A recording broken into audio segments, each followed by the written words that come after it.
For centuries, ancient Indian spirituality relied on the smoke and heat of literal physical sacrifices. Eventually, a shift occurred. Seekers began turning inward, trading outward rituals for deep psychological inquiry. One text captures this transition, the Katha Upanishad. Originating from the Kathaka school of the Black Yajurveda, it bridges old rituals and new philosophy.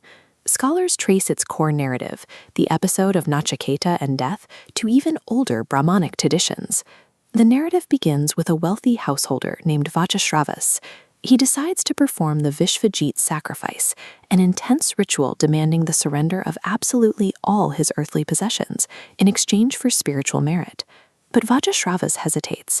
Instead of giving away his best assets, he attempts a sleight of hand. He donates old, barren cows that have already drunk all their water and eaten all their fodder. They can no longer produce milk. In the strict logic of Vedic tradition, a ritual performed with a stingy heart guarantees ruin rather than reward. By attempting to cheat the cosmic order, the father is actively destroying his own spiritual standing. Watching this unfold is his 10-year-old son, Nachiketa.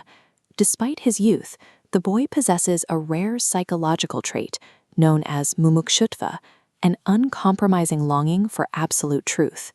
He observes the useless cows being led away. He understands immediately that his father's attachment to wealth is corrupting the entire ceremony. Knowing that a son is also considered a possession, Nachiketa approaches his father. To save him from the consequences of a flawed sacrifice, the boy forces the issue. He asks repeatedly, "To whom will you give me?" Humiliated in front of the gathered priests, the father's ego breaks. Irritated by the nagging questions, he snaps, shouting a curse that cannot be unsaid. "Unto death do I give thee."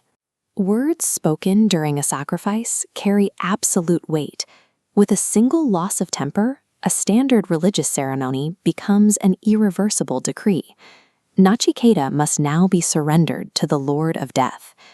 Rather than panic, the boy accepts the curse with absolute calm. He reflects that among mortal men, he is neither the first nor the last to die. Like corn, he notes, humanity decays and falls, and like corn, it emerges again. His journey operates as a literal descent into the underworld, but also stands as a profound psychological initiation into the deep unknown. Yet, when Nachiketa arrives at his dark destination, he finds an empty house. Yama, the Lord of Death, is away. The boy sits down to wait,